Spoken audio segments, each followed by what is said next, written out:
You can hear the difference from with all that stereo stuff and the way we record. This is your last date in Europe, right? Before you move back? Yeah, we leave, yeah. What do you enjoy best about being on tour like this? Just to meet new fans, getting new fans, and performing at night, listening to the crowd, just watching, everyone, the excitement, yeah. And does the European crowd have enough soul?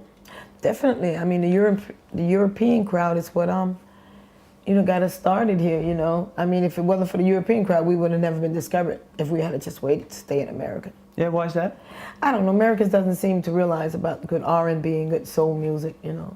They still look at it like old music. So it took us to get over here, and then Amy and Mark Ronson and these young groups to start dabbing in it, and they would say, "Oh yeah, soul music. Oh yes, that's the greatest thing. Let's all do it now." And do they get it now in the U.S.? Yeah, they got it. Yeah, they got it? Through you? Or? Yeah, they got it. What does your average day look like when you're on tour? It's like, I mean, this time, it's a little hectic for me because all the interviews and stuff. And like right now, I know the interviews are important, but I really would not like to do any interviews right now, just rest. And so I've been just going and going. And that's what it's been for me for the last month and a half. Every day, if I'm not talking for hours, I'm up in a photo shoot, somebody taking pictures, or so, and it wasn't like that my last couple of albums, so I was sort of relaxed, and I wasn't probably prepared for all of this here, but it's happening. I got to take it one day at a time. But how do you get through it? I'm now. Look at me. I'm trying to keep the smile on my face and try not to look like I'm about to fall out. But what does it do with your voice? Because that's very important in what you do. I know. That's why I don't want to be talking right now. But I got to talk for another 2.5 hours. It's not helping me. So I got to do what I got to do. And when you're at home not touring, what does your life look like then? Is it then easygoing? Yeah, I like to try to go fishing if I can, But I mean, I tell you, the last year there was no easy going for me. I have not settled down since Naturally, and we took the time out to make this next album and put it out. So I'm a little drained. I haven't had like a vacation or went away and did too much of anything. So I just got to get prepared now. And I think the last time I came here too, my voice was out.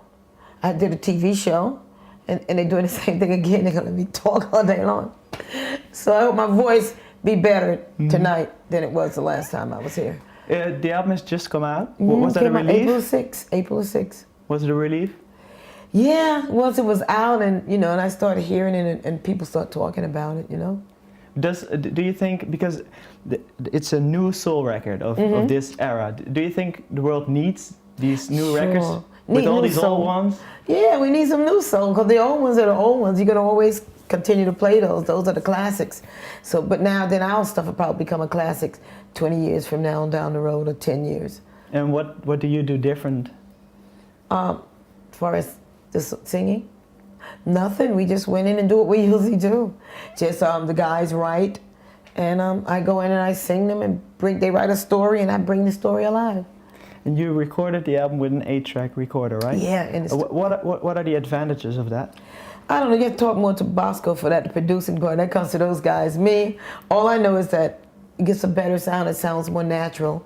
So when you hear my record and when I sing it live, you're gonna hear it. Except for you might miss the backgrounds now. And now we got more, orchestra and all of the strings and the French horns and whatever sound. But other than that, we still have our rhythm section. So. But while recording, it must be quite hard with an 8-track recorder, right? Because there are so many people. Well, I guess maybe to whoever producing it, it may be hard for those guys because they have to take, we go in on that track and then you have to splice it and push it down to make room for the next. So maybe for those guys it's a little hard. But for us, I think it's pretty easy because the singers, we're all on one mic. So you get the blend, and then you also have the horns. They play on one mic. So it's like you mess up, everyone, you gotta do it again. And that make you stay in more tune, make you do better when you have to. And are there particular records that have served as an example, sound-wise? No, I don't. I guess our stuff. People always say our stuff. You can hear the difference from with all that stereo stuff and the way we record.